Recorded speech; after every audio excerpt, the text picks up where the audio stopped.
Bonjour, chers amis. Nous sommes heureux de nous retrouver encore une fois pour une autre leçon qui s'intitule « Combattre pour la paix ». Je suis heureux d'avoir avec moi James. Bonjour. Et je suis convaincu qu'ensemble, nous pourrons avoir des réflexions qui vont nous aider à avoir une armure qui va nous permettre de résister à tous les assauts du malin. En attendant, j'inviterai James, s'il voudrait bien, nous introduire dans la prière pour cette leçon. OK.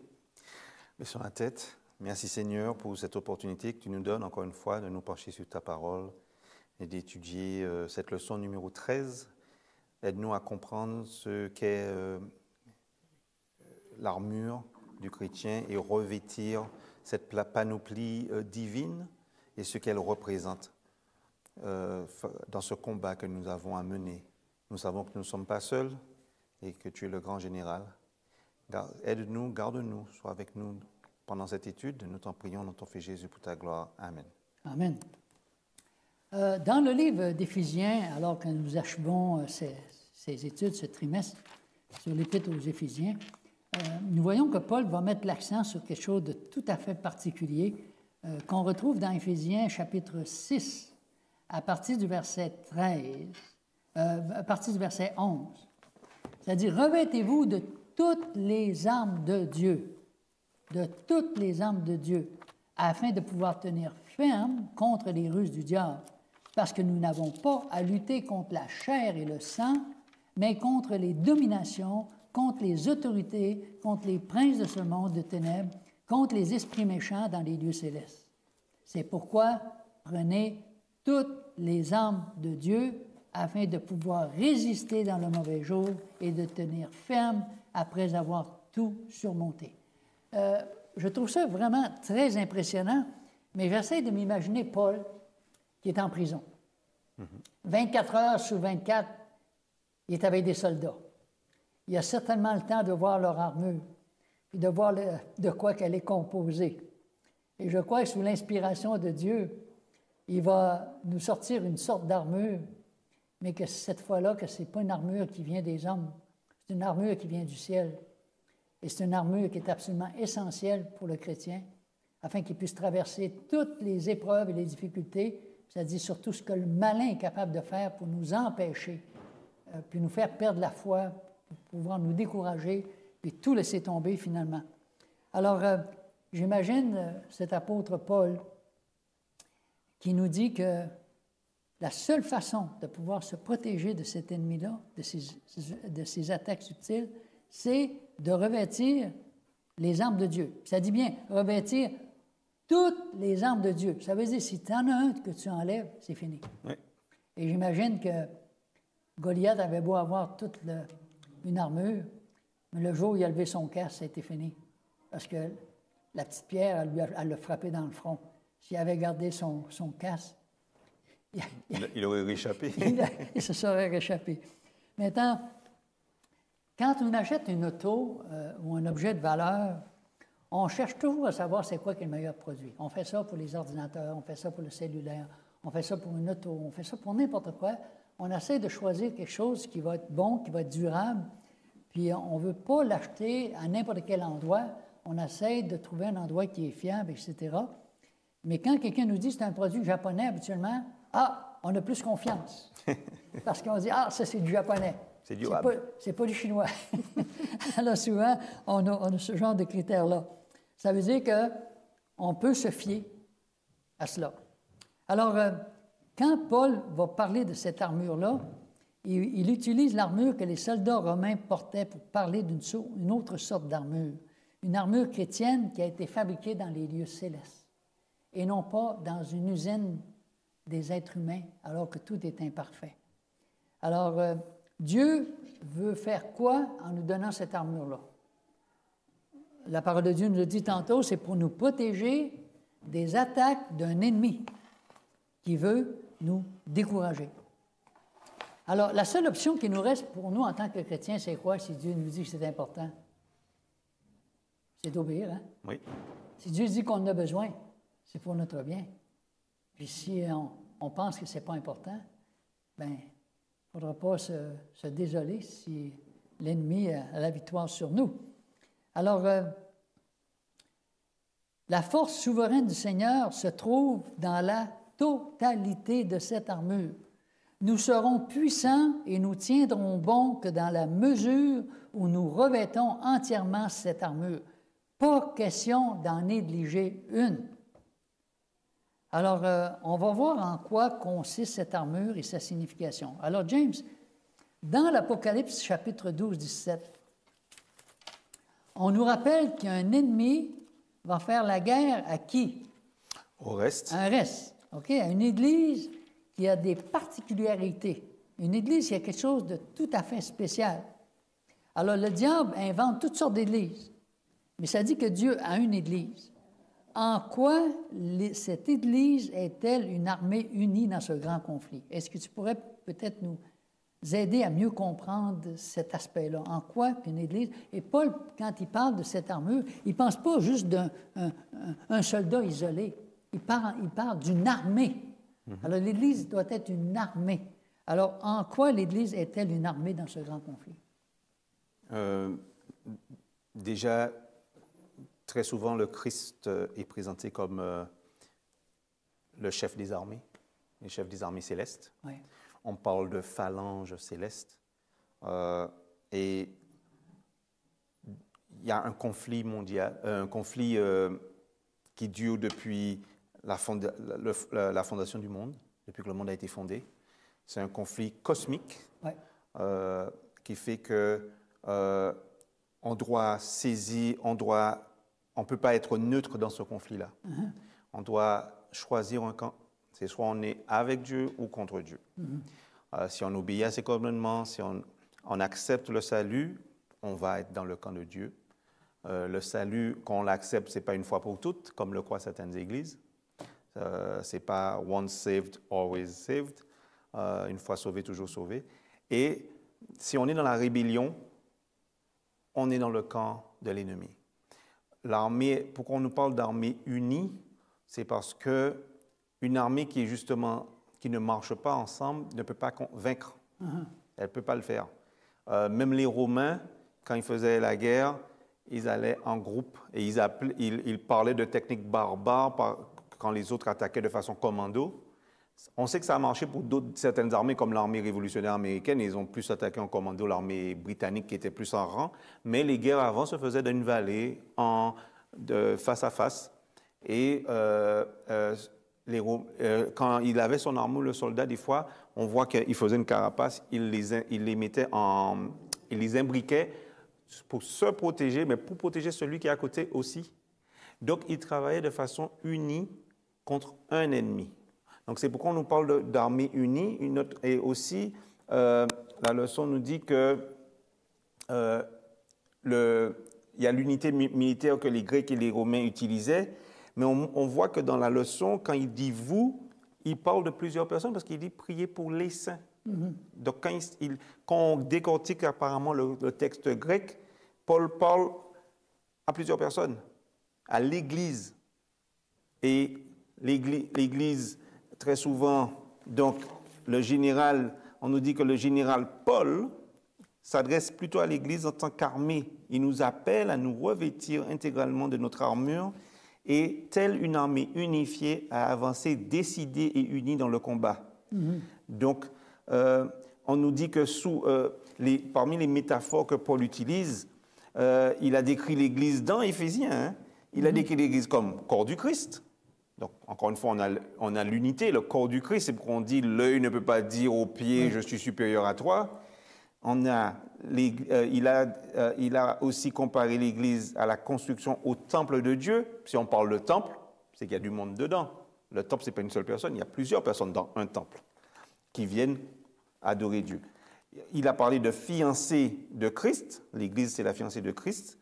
Et toujours dans Éphésiens, il a conclu sa mise en exergue de l'Église par une dernière métaphore, l'Église armée du Dieu vivant. Voilà. Donc, puisque nous approchons du jour mauvais de Éphésiens 6,13, ou du mauvais jour, dont il est parlé dans ce verset, des dernières phases de la bataille millénaire contre le mal, ce n'est pas le moment de douter de notre engagement envers Dieu ou de notre loyauté mutuelle en tant que frères d'armes pour Christ. Là, nous dit la leçon. Okay. Alors, si on parle de frères d'armes, Moi, j'imagine que Paul voyait tous ces soldats qui se relayaient aux 24 heures. Peut-être plus que ça, là, veut dire c'était continuel, mais je ne sais pas si c'était des factions de 8 heures ou de 12 heures. Mais Paul avait continuellement un soldat à côté de lui. Et j'imagine que s'il avait vu arriver un soldat en short, j'imagine que Paul aurait dit mais tu peux pas, t'es dessus, tu fais partie de l'armée romaine. Oui. Parce que nous, on a toute une armure pour se protéger. On a toute une armure pour se protéger. Alors, c'est bien évident que l'armure était là, comme tu disais tantôt, non seulement pour protéger le devant, il y avait même dans le casque, il y avait des choses qui descendaient sur le bord des oreilles. Il y avait toutes sortes de choses pour prévenir au cas où une flèche arriverait dans un endroit vulnérable puis la personne perdrait la vie. Ouais. Alors, l'armure est vraiment importante. Et dans un autre ordre d'idée, je ne sais pas si tu pourrais me lire Éphésiens 6, 14.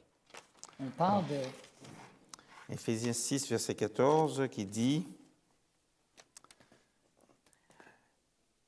Tenez-vous donc ferme, ayez à vos reins la vérité pour ceinture, revêtez la cuirasse de la justice, mettez pour chaussure à vos pieds le zèle que donne l'évangile de paix, prenez par-dessus tout cela le bouclier de la foi avec lequel vous pourrez éteindre tous les traits enflammés du malin. » Alors, les deux choses qui nous intéressent, dont il nous parle dans cette première partie des armes, ça nous parle d'une ceinture et d'une cuirasse.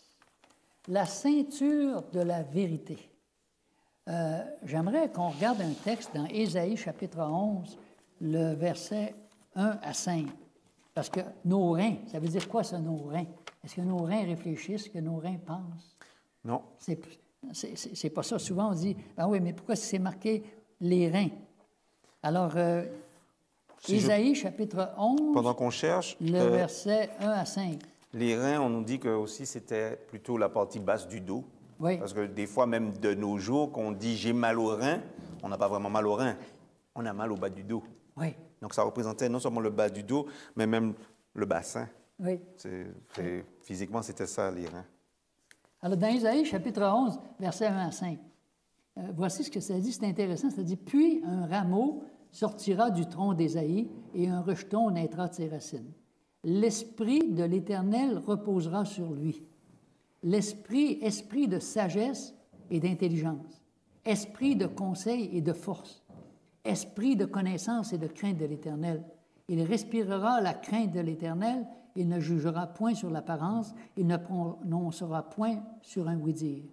Mais il jugera les pauvres avec équité, il prononcera avec droiture sur les malheurs de la terre, il frappera la terre de sa parole comme d'une verge, et du souffle de ses lèvres, il fera mourir le méchant. La justice sera la ceinture de ses flancs, et la fidélité, la ceinture de ses reins. C'est comme si Paul est en train de dire, regardez là, l'armure du chrétien, il y a toutes sortes de choses, là, puis ça flotte un peu, puis pour pouvoir tout tenir ça ensemble, là, il y a besoin d'une ceinture qui fait que ça va avoir du bon sens, ça va avoir de l'allure, il faut qu'il attache tout ça. La ceinture, elle est importante, la ceinture, c'est une partie sensible. Le ventre, hein, c'est mou, puis c'est sensible aussi. Alors, avoir la vérité pour ceinture, ça, c'est vraiment, pour moi, la chose importante. Encore une fois, dans Ésaïe, chapitre 21, verset 3. Ésaïe, chapitre 21, verset 3. Tu nous lis ça?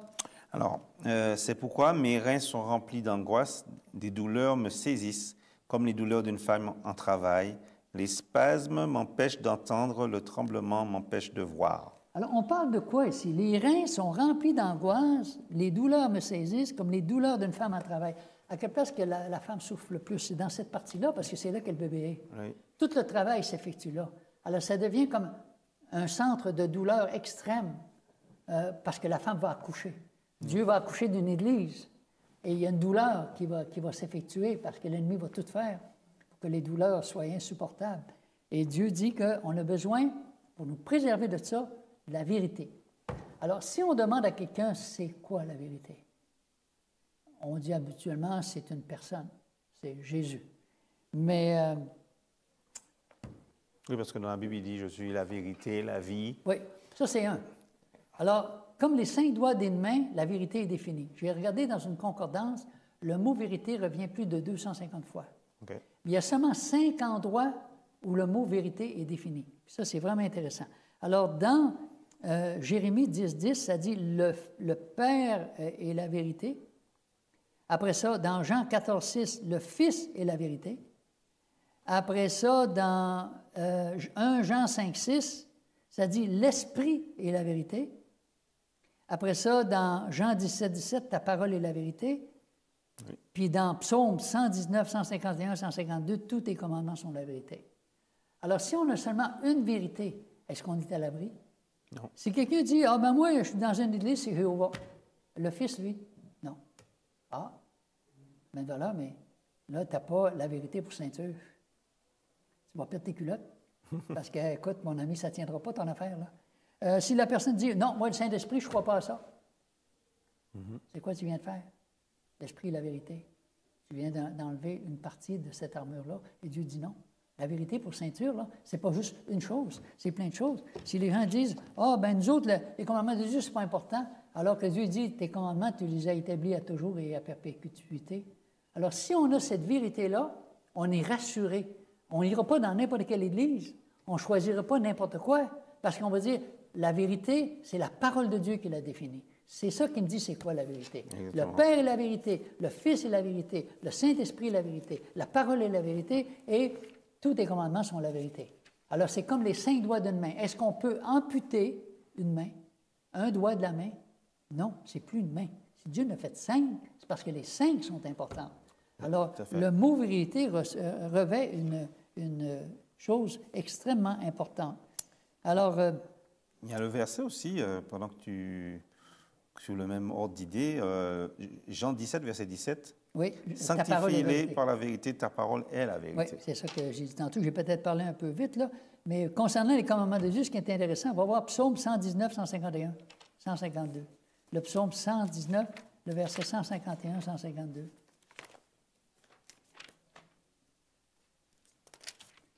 Alors, 119, 151. Et 152, oui. Alors, tu es proche au Éternel et tous tes commandements sont la vérité. Les commandements sont quoi? La vérité. Et quand tu dis qu'il n'y en a plus de commandements, c'est quoi tu viens de faire? Ben, Le mensonge. Oui, de nier la vérité. Tu nies la vérité. Tu te bats contre Dieu. Dès longtemps, je sais par tes préceptes que les as établis pour toujours. Wow. Oui, c'est une négation de la vérité, c'est du révisionnisme. Oui. Parce que la vérité, c'est vraiment le fondement, comme la ceinture que le soldat mettait, c'était vraiment... La ceinture maintenait le reste de l'armure. Oui. Donc, la ceinture, c'est vraiment la base. Donc, la ceinture, c'était pour empêcher à ce que l'habit soit trop long, les empêche de travailler ou de combattre, comme on disait. C'est pourquoi, des fois, même dans la Bible, on sait que Pierre péchait même nu, parce qu'ils avaient des tuniques longues et ça les empêchait de bouger. Oui. Donc, ce qui fait que quand le soldat, ils allaient combattre, ils retroussaient la tunique et puis ils mettaient tout ça avec la ceinture, bien, pour pouvoir être libérés, avoir les jambes libres. Mais dans cette ceinture-là aussi, ils accrochaient quoi? L'arme, les armes. Oui. Donc, la ceinture, c'était pourquoi c'est la première chose qu'ils devaient mettre, parce que c'était plus qu'une ceinture actuelle, là, c'était vraiment un tablier. Elle servait, oui. Ouais. Avait plusieurs fonctions. Alors, si on nous dit que cette ceinture-là, ça représente la ceinture de la vérité, on doit connaître c'est quoi la vérité pour que quand on vient en contact avec d'autres personnes puis qui nous disent les commandements de Dieu, c'est plus bon, oh non, le Saint-Esprit, ça n'existe plus, oh non, Jésus n'est pas vraiment Dieu. Fait qu'on jette la vérité par terre et on combat contre Dieu. Et pour moi, c'est vraiment sérieux, toute cette question-là. Alors, je reviens avec cette cuirasse de la justice. Alors, une cuirasse qui n'est pas construite par un homme, est construite par Dieu. Ça signifie quoi, cette cuirasse-là? Donc, la cuirasse, c'est déjà, en anglais, ils disent breastplate. Donc, c'est quelque chose qui était sur ici et qui protégerait quoi? Le cœur. Oui. Et certains organes mous, les intestins, tout ça, de coups d'épée. Oui. Donc, c'est quand même aussi un élément très, très, très important. Donc, c'est quoi cette cuirasse de justice? Alors ici, là, Oui, alors ici, quand on parle de cette cuirasse-là, c'est tout d'abord Dieu dit que ça doit nous protéger des attaques du malin. Et le malin cherche à faire quoi? Il cherche à nous faire douter de l'amour de Dieu. Depuis le Jardin d'Éden, c'est comme ça qu'il La a fait. justice de Dieu, ce n'est pas notre justice, c'est Dieu qui a accompli les choses pour nous donner ce salut-là.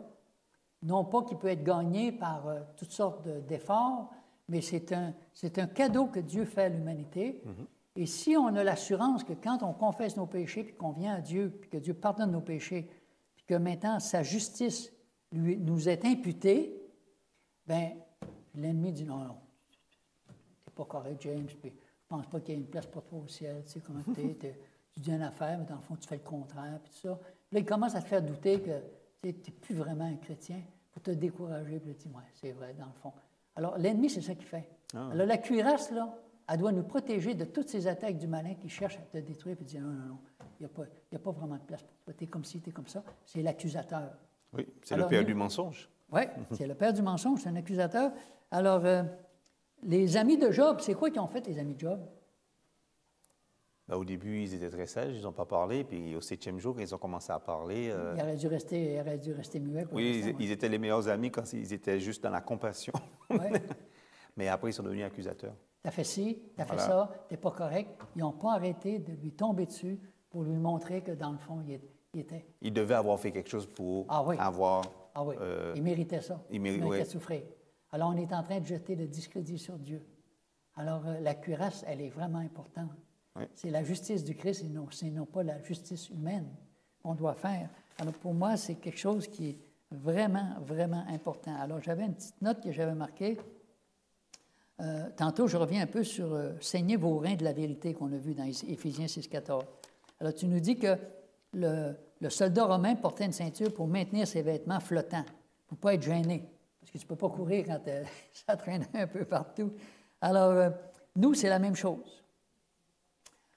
C'est quoi qui obstrue notre chemin? C'est quoi qui nous empêche d'avancer? Romains 13, 14. Romains 13, 14 nous dit quelque chose d'important. Romains 13, 14, qui nous dit ceci. Revêtez-vous du Seigneur Jésus-Christ et n'ayez pas soin de la chair pour en satisfaire les convoitises. Revêtez-vous du Seigneur Jésus. C'est qui nous assure notre salut? C'est Jésus. Oui. Notre salut ne peut pas être payé parce qu'on fait la Sainte Seine ou parce qu'on va chercher l'Eucharistie. Ce n'est pas comme ça que notre salut nous a été assuré. C'est par la mort de Jésus.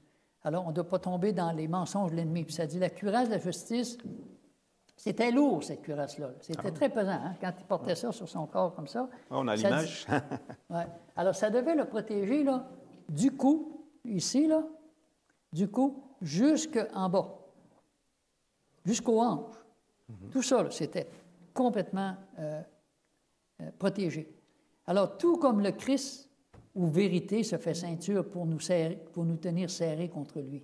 Le Christ, notre justice, fonctionne comme une cuirasse, protégeant nos organes vitaux, comme tu as dit tantôt, oui, de notre vie spirituelle des attaques de l'ennemi. C'est une bataille spirituelle.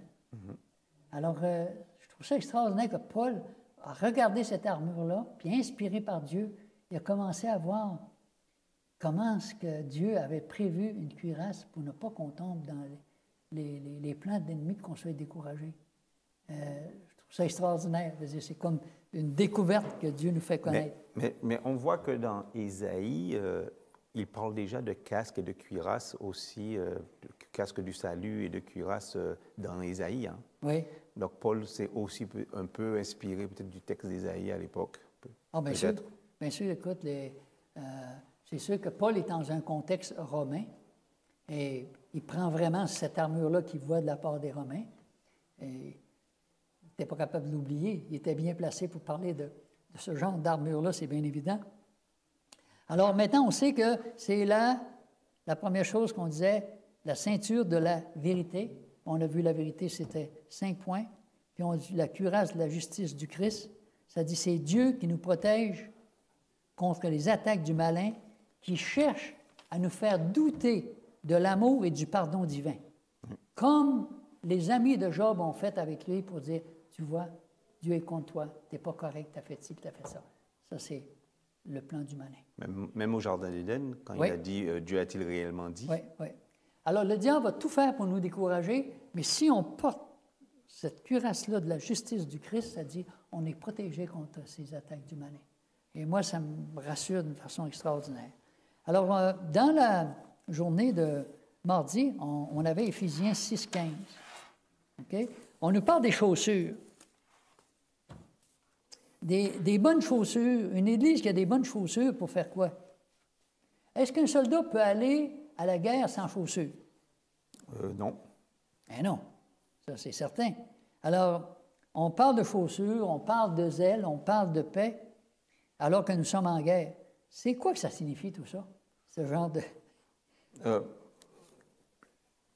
Moi, je veux juste faire un petit commentaire là-dessus. Les soldats romains avaient de bonnes chaussures pour empêcher qu'ils aient des ampoules. Il y avait un genre de bride. Ouais. C'était quand même, il y avait même des genres de crampons pour qu'ils soient bien ancrés au sol. Et on nous dit que quand on parle des chaussures qui sont celles de l'annonce de la bonne nouvelle, en anglais, je crois que c'est comme ça qu'ils disent ça, c'est parce que des fois, il n'y avait pas d'email, il n'y avait pas de courriel, il n'y avait pas de moyens de communication qu'on a moderne, comme maintenant. Donc, ça prenait des messagers rapides. Donc, c'est soit on avait des chevaux rapides ou des messagers qui couraient vite. En tout cas, il fallait les deux. Donc, c'était important, ces choses. C'est pourquoi il a, je pense, mis l'analogie des souliers qui permettent de rester stable, mais aussi d'aller vite. Pour apporter justement dans son camp, la bonne nouvelle ou rapporter les positions de l'ennemi. C'est un commentaire que j'ai entendu là-dessus. Ouais. Tout était pensé, tout était réfléchi par rapport à ça, sans que ça fasse trop de bruit, mais qui est efficace pour avancer. Oui. Quand on dit c'est le temps d'avancer, puis tout ça. Puis ça dit qu'il y avait des grands lacets qui s'attachaient autour de la jambe. Puis il y avait des semelles, comme tu disais tantôt, qui étaient garnies de clous, qui assuraient une grande stabilité. Alors, pour nous, en tant que chrétiens, ça veut dire quoi, ça? Je te laisse répondre. Si on marche avec le Christ, si on est à son service, et puis qu'on proclame l'Évangile, le Seigneur il dit qu'il va nous rester, on va garder cette stabilité, cette façon de pouvoir avancer dans la mission que Dieu nous a donnée, avec un zèle et non pas avec regret, mais en annonçant une bonne nouvelle, que Jésus est celui qui revient bientôt, que Jésus est notre Sauveur, et qu'on a foi en lui. Alors, les pieds, un soldat qui aura les meilleures chaussures au monde, puis qui passe son temps assis, est-ce que c'est un soldat? Non. C'est pas un soldat. Hein? Alors, c'est sûr, s'il y a des souliers qui sont aussi performants, il doit bien les utiliser, certains. Alors, c'est de là que vient le mot zèle. Il y a des ailes pour prendre son envolée, pour répandre l'Évangile. Alors, ça a beaucoup de signification. Hein? Mais si on marche avec lui, Dieu va nous assurer cette stabilité, puis cette assurance que Dieu marche à nos côtés, puis qu'on peut être stable quand on marche avec Jésus. Si Jésus nous tient par la main, on n'a rien à craindre non plus. Voilà. Alors ça, c'est quelque chose de rassurant. Il y a un verset, là, Ésaïe 52, qui dit qu'ils sont beaux sur les montagnes, les pas de ceux qui portent la bonne nouvelle, qui proclament la paix de celui qui porte l'heureuse nouvelle. Donc, on est toujours dans le soulier qui est chaussé et qui permet aux messagers d'apporter la bonne nouvelle. Et dans notre cas, c'est la bonne nouvelle de l'Évangile. C'est tellement différent des présidents américains. La plupart des présidents américains disent la seule façon de faire la paix, c'est de faire la guerre. C'est parce qu'il y a l'expression « qui veut la paix prépare la guerre ». Oui. Donc, c'est pour ça que pour être préparé au cas où, il vaut mieux se préparer, se blinder avec des armes, être bien protégé. Comme ça, ça va faire ce qu'on appelle un deterrent. Ça va empêcher l'ennemi de t'attaquer puis qu'il sait que tu es bien préparé. Alors, ça veut dire qu'on n'a rien à craindre de l'ennemi, d'abord, si on porte toute cette armure-là, parce qu'il ne pourra rien faire pour nous. Ça sera plus difficile pour lui. Ça sera beaucoup plus difficile de nous atteindre. Alors, la mission de l'armée, c'est prêt à proclamer à l'univers un message de la part de Dieu. Dieu nous donne une mission, c'est de proclamer à toute nation, toute tribu, toute langue, et ces chaussures-là nous dit que c'est un évangile de paix. Alors, on doit avoir des bonnes chaussures. Puis on ne peut pas aller à la guerre sans ces chaussures-là, parce que si jamais quelqu'un nous pile sur le bout du pied, qu'on n'a pas ces essuyers-là, ça va nous faire mal, puis on va arrêter de courir parce qu'on va avoir une ampoule et on ne sera plus capable d'avancer. Alors, nous sommes les derniers messagers avec un dernier message de grâce qu'on retrouve dans Apocalypse 14, 6 à 9. Un dernier message de grâce. Alors, dans Éphésiens 6, 16 et 17, peux-tu nous lire ça, James? Alors, Éphésiens 6, tu m'as dit 17, 16 à 17. Oui. Prenez par-dessus tout cela le bouclier de la foi avec lequel vous pourrez éteindre tous les traits enflammés du malin.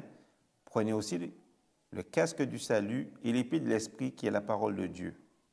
Alors, on nous parle du casque, on nous parle d'un bouclier. Ça veut dire quoi, le bouclier? Ben, j'avais un peu préparé cette partie. Le bouclier de la... C'est le bouclier de la foi. OK. Parce que la foi, elle nous protège. Amen. La foi, c'est quelque chose de stable, c'est quelque chose de solide. Alors, ça dit, mon juste vivra par la foi. Oui. Alors que l'ennemi, lui, son rôle, c'est de faire quoi? De nous faire douter. Alors, Dieu nous dit que c'est au travers des épreuves qu'on voit si on a la foi. Oui. Et s'il y a une chose qu'on n'aime pas, c'est bien les épreuves. Mais c'est juste comme ça qu'on peut vraiment pratiquer notre foi, c'est au travers des épreuves. Quand tout va bien, là, on a toutes les mains en l'air et dire « Ah, merci Seigneur, louange à toi », c'est tellement facile.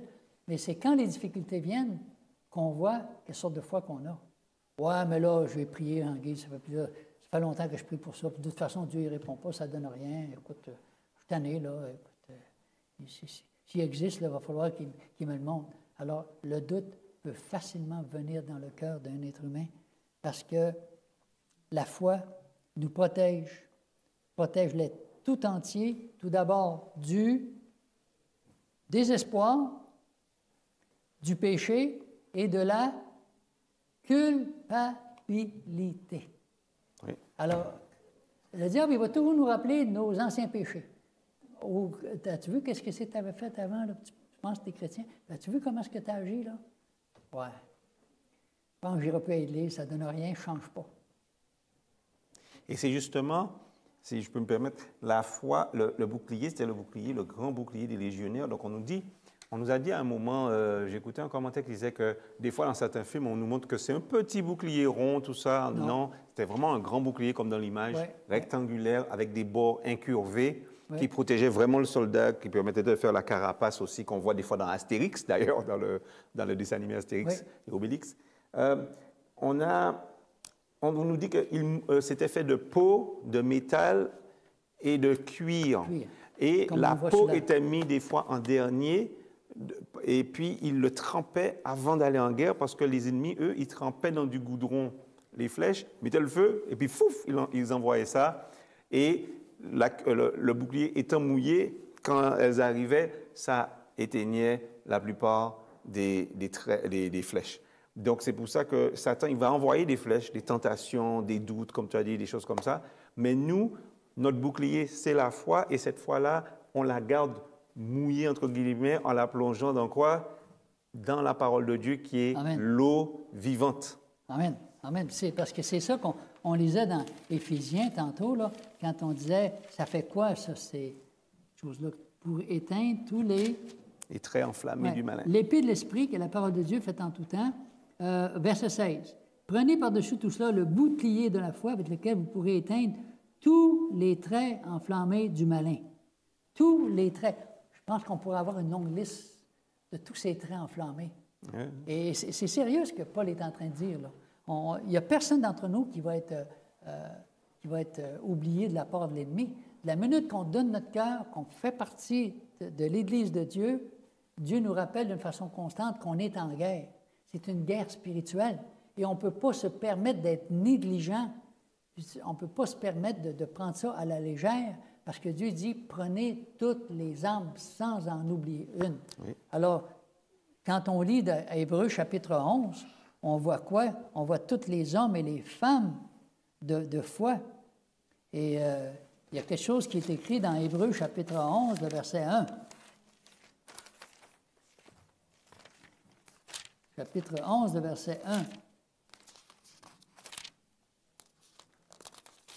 Alors, or, la foi est une ferme assurance des choses qu'on espère, une démonstration de celles qu'on ne voit pas. Oui. Alors, c'est une ferme assurance des choses qu'on espère, une démonstration de celles qu'on ne voit pas. Alors, nous, à vue humaine, quand on regarde quelque chose, on dit c'est visible, c'est facile, on voit, mais ça dit que Dieu, tout ce qu'on ne voit pas, c'est ça qui existe vraiment. Oui. Mais tout ce qu'on voit, ça va tout disparaître. C'est ce qu'on ne voit pas qui va subsister. Quand on pèse sur une manette et qu'on change la télévision, on ne voit rien sortir de la manette. Et puis, c'est-tu parce qu'on ne voit pas que ça n'existe pas?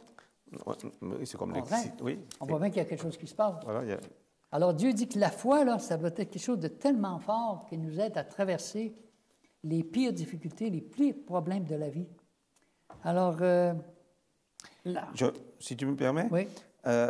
Quand on parlait aussi de tremper le bouclier dans la parole de Dieu qui est l'eau vivante qui donne la vie, dans Jean 4, verset 14, quand il y avait la femme la Samaritaine qui était venue prendre l'eau au puits, Jésus lui dit, quiconque boit de cette eau, il parle de lui-même, Oui. Quiconque boit de cette eau aura encore soif, mais celui qui boira de l'eau que je lui donnerai n'aura jamais soif. Et l'eau que je lui donnerai deviendra en lui une source d'eau qui jaillira jusque dans l'éternité. Donc, c'était juste pour dire que la foi, elle est importante, elle nous protège quand nous sommes tentés. C'est vraiment important. Sérieux. Hein? Quand Dieu dit que sans la foi, c'est impossible de plaire à Dieu. Oui. C'est grave. Ça veut dire Dieu nous dit quelque chose, mais on ne croit pas. Ça donne quoi de... Tu vas faire quoi pour quelqu'un qui ne croit pas? Tu ne peux rien faire pour ça. Alors, quand on croit, on doit savoir en qui on croit, pourquoi est-ce qu'on croit ça, et avoir une foi saine aussi, une foi équilibrée. Et je crois que cette armure-là nous aide à comprendre les différentes composantes, comment est-ce qu'on doit avoir aussi une foi qui est équilibrée. Mais même quand Martin Luther, il avait identifié les solas, la foi fait partie des trois. Ouais. Sola scriptura, l'écriture seule, sola gratia, seule la grâce, donc pour le salut, tout ça. Mais aussi sola fide, seule la foi. La foi. Donc la foi, c'est vraiment central. C'est ça. Puis la foi, ce n'est pas juste une fois, c'est à toutes les fois. Il faut la pratiquer souvent. Et on nous parlait aussi d'une autre affaire. On nous parlait de ce casque-là. Alors moi, quand je regarde le casque ici, là, je vois toutes les... Tu sais, que ça descendait sur le bord comme ça, même pour protéger, là, pour pas que ça touche le cou. Les oreilles, la nuque. Tout ça. La nuque, c'était vraiment un design tout à fait particulier. Et Paul nous parle de ce fameux casque-là, puis il dit, c'est le casque de quoi? Du salut. Du salut. Le salut qui est offert à qui? À tous. À tous les êtres gratuitement. Humains, sans exception, gratuitement. Ça, c'est une bonne nouvelle. Alors, si on n'a pas le casque, qu'on reçoit une flèche, ou tu t'en vas dans une tranchée puis tu es en guerre, puis là, tu vois ton ennemi qui est là, ton casque, là, il est ça d'épais, puis c'est fait en plomb pour que si tu reçoives une balle, que tu ne meurs pas. Mais si tu enlèves ton casque, une blessure à la tête, là, c'est mortel. Oui. S'il y a une chose que le diable va faire, c'est de nous atteindre d'une blessure mortelle. Ben oui, parce qu'il y y a un pasteur dans Amazing Fact qui disait que quand il avait fait du kung-fu avec un adventiste, hein, donc sans l'orientalisme qu'il y a derrière, sans la philosophie qu'il y a derrière, mais il voulait faire un sport de combat, il disait, on peut te donner un coup partout, dans le bassin, dans le dos, en haut, dans les jambes. Mais si on te donne un coup dans la tête, là, tu restes pas. Tu peux rester debout, mais si on te donne un coup sur la tête, très souvent, tu vas tomber. Ouais. Donc, la tête, c'est essentiel de la protéger parce que c'est le siège aussi de quoi? De nos émotions, c'est le siège de notre connaissance, c'est le siège de notre intelligence.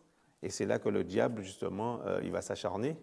C'est parce que s'il atteint là, le reste va suivre. Ouais. Bien sûr, tu peux couper un bras, tu vas fonctionner, tu peux couper une jambe ou les deux jambes. Mais si tu coupes la tête, tu n'as plus de douleur. Hein? Mais tu as tout perdu. Oui. C'est bien évident. Alors, ça dit que toute atteinte au cerveau peut être fatale. Le pardon des péchés. Puis on nous parle de l'épée de l'esprit. L'épée de l'esprit qui est la parole de Dieu. Tantôt, tu nous as parlé de l'épée. La petite épée qu'il y avait, là. Le gladius. Elle avait 2 tranchants, hein, Oui, cette épée-là. elle n'était pas longue non plus. OK? Puis, ça veut dire quoi, ça, cette question d'épée à 2 tranchants? Dans Hébreux, chapitre 4, le verset 12. Ça, c'est une épée, là, vraiment offensive. Alors, Hébreux chapitre 4, verset 12, tu as dit? Oui. Donc, car la parole de Dieu est vivante et efficace, plus tranchante qu'une épée quelconque à 2 tranchants, pénétrante jusqu'à partager âme et esprit, jointure et moelle. Elle juge les sentiments et les pensées du cœur. Wow! Donc, oui, les moelles ou la moelle, les pépinières, là. Donc, ça, vraiment, c'est une épée comme celle des légionnaires romains, qui était comme un poignard, finalement. On peut-tu prendre dans la parole de Dieu ce qui fait notre affaire? D'une somme. Oh, mais ça, c'est pas important. Alors, quand Dieu dit que c'est important, nous autres, on dit que c'est pas important, on est en train de faire quoi? La parole de Dieu, ça dit qu'elle tranche.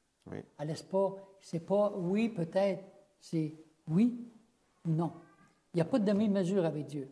Ou on est avec lui tout entier, ou on n'est pas avec lui.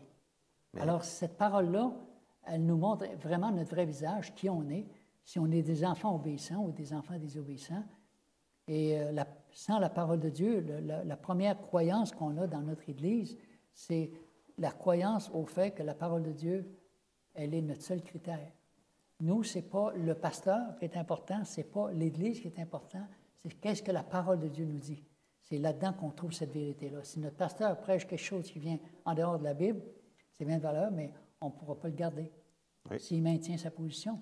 Alors, c'est une Église qui suit la parole de Dieu, qui est axée sur les paroles de Dieu. Beaucoup d'églises sont fondées sur la tradition. Oui, mais nous autres, on a toujours fait ça. Oui, mais nous autres, on a toujours regardé ça. Oui, mais nous autres, quand on fait la Sainte-Sainte, là, on prend une grosse miche de pain, puis on va parler ça, on prend ça dedans, puis on prend un peu de vin alcoolisé. Oui, mais c'est pas ça que la parole de Dieu. Oui, mais c'est pas grave, ça. J'ai tellement entendu ça souvent, je dis, ah, Jean-Guy, ça, c'est un détail. C'est comme si la parole de Dieu ne trouve plus la place dans le cœur de l'être humain. Mais tu sais, cette parole qui est offensive, justement, c'est la seule, de toute l'armure, c'est le seul élément qui est offensif. Oui. Mais en même temps qui est défensif, puisque si je suis armé, tu ne vas pas m'attaquer facilement. Non. Donc, on dit que Jésus même l'a utilisé. Quand Satan l'a tenté dans le désert, il a utilisé la parole de Dieu comme une épée pour dire « il est écrit, il est écrit, il est écrit ». Et c'était ça son arme, la parole de Dieu. Donc, on nous invite, en tant que chrétiens, à utiliser la parole de Dieu comme une arme offensive contre le malin ou ses suppôts. C'est bien, mais je pense que la différence peut-être, c'est quand on va voir que le diable a cité, c'était vrai dans une certaine mesure, mais quand on regarde le psaume 91, on s'aperçoit qu'il a escamoté une phrase qui changeait la foi en de la présomption. Alors, et Jésus a changé aussi, Jésus a répondu aussi par les écrits. Alors, on voit comment est-ce qu'on peut manipuler facilement la parole de Dieu aussi. La lame de cette épée, tu as dit tantôt, c'est important, elle doit toujours être bien aiguisée. Si elle est bien aiguisée, elle peut se frayer un chemin à travers les péchés et tous les obstacles. Ça vient de la servante du Seigneur, avec Dieu chaque jour, page 319. Quand on revêt toutes ces armes, on peut dire avec le psalmiste, on peut dire quelque chose de très important. Psaume 139, 5. Peux-tu nous lire ça? Si on a toutes les armes de Dieu, on revêt toutes ces armes, comme Paul nous le recommande, sans en oublier une, on peut dire avec le psalmiste quelque chose de... Qu'est-ce qu'on peut dire? Alors, lui, il dit, tu m'entoures par derrière et par devant et tu mets ta main sur moi. C'est tout. Okay. Tu veux le verset 6? Tu m'entoures par derrière, par devant, tu mets ta main sur moi. Alors, ça veut dire que j'ai la protection du Seigneur. Elle est intégrale. Elle est intégrale. Toutes les parties sont protégées. Un pied, là, si tu as mal au pied, puis tu as des corps au pied, ou tu marches nu pied dans la roche, tu n'iras pas loin. Si tu n'as pas quelque chose pour te protéger tes jambes, puis tu reçois une flèche, c'est fini. Saül est mort comme ça. Il a reçu une flèche sur sa cuirasse qui pliait comme ça, mais il y avait juste un petit espace ici, puis ça l'a transpercé. Il a perdu son sang. Il savait qu'il allait mourir. Alors, la la poitrine, c'est la même affaire. C'est important. Tous les soldats portaient une armure, bien souvent. Mais cette armure du chrétien, elle a été construite dans le ciel. Elle n'a aucun défaut et elle nous protège de toutes les attaques que l'ennemi peut nous faire. Je remercie Dieu pour cette armure qui nous montre encore une fois pourquoi c'est important. C'est une exhortation. Alors, Éphésiens 6, 18, 20, tu peux nous lire cela? Alors, un instant, je n'étais pas.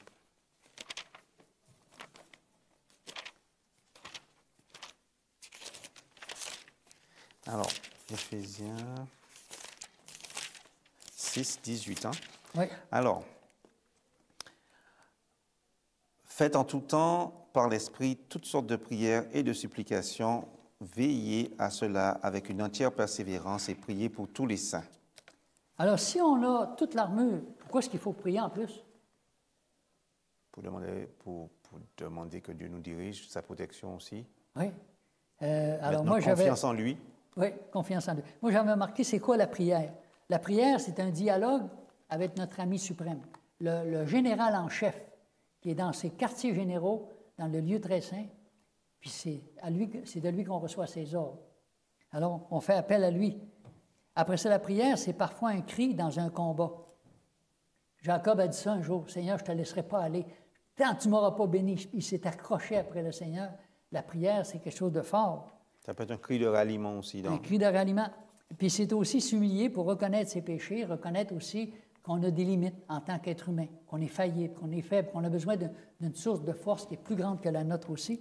La prière aussi, c'est louer Dieu pour ce que c'est que Dieu fait. C'est ce qu'on fait bien souvent quand on vient à l'Église, etc. Alors, la prière, elle signifie énormément de choses. La prière, c'est aussi intercéder, parce qu'il y a deux choses que Paul dit. Prier pour les saints dans l'Église, cette petite armée, et prier pour moi. Oui. Paul ressentait la nécessité que ses frères et sœurs prient aussi pour lui. Il en avait besoin. Oui, et puis que ce soit communautaire. Amen. C'est ça, on est un. Après ce témoin, la prière sert aussi pour qu'on puisse avoir un témoignage efficace. Des fois, on dit des choses, puis on dit, j'aurais peut-être pas dû dire ça, j'ai manqué un peu de sagesse, etc. Alors, quand je fais le bilan de mes journées, je pourrais dire, combien de temps, Jean-Guy, passes-tu en prière? Oups, ça m'interpelle. Parce que Dieu dit, priez sans cesse. Alors, c'est un rappel, je pense, que Paul nous fait, où on doit réfléchir à tout ça. Alors, merci, James. On est rendu à la fin. On vous remercie de nous avoir accompagnés. On n'a pas tout dit, évidemment. Aujourd'hui, on n'avait pas Jairo avec nous parce qu'il était dans l'impossibilité de pouvoir venir. Mais je remercie mon frère James qui, avec moi, nous a aidés à mieux comprendre la signification de cette armure-là, de chacun des thèmes qui sont vraiment importants et qui nous montrent encore une fois que l'ennemi va s'attaquer à nous. C'est marqué dans la parole de Dieu qu'il va tout faire pour nous détruire, qu'on est dans un grand conflit, qu'on est dans une tragédie, mais que si on est avec Dieu, on peut éviter ces pièges qui vont nous décourager puis nous chasser de l'Église, puis qui vont nous chasser de Dieu. Prions. Amen. Notre Dieu, notre Père, on veut te remercier encore une fois, Seigneur, pour la joie que tu nous donnes de savoir que la paix et l'harmonie de l'âme peut être quelque chose de véritable. Et la seule façon pour nous de jouir de cette paix, c'est d'établir des liens avec toi, des liens réels qui vont nous donner la force de vivre comme un enfant de Dieu et puis éviter tous les pièges du malin, de résister, Seigneur, à toutes ces flèches enflammées que le diable va nous décrocher pour qu'on puisse, Seigneur, tout abandonner. Merci, Seigneur, encore une fois, pour l'assurance de ton Saint-Esprit. Donne-nous cette paix et cette joie qui ne peut venir que du Saint-Esprit.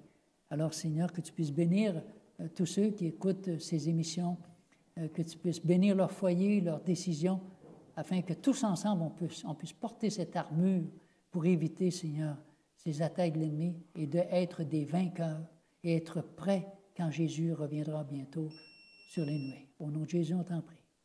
Amen. Amen.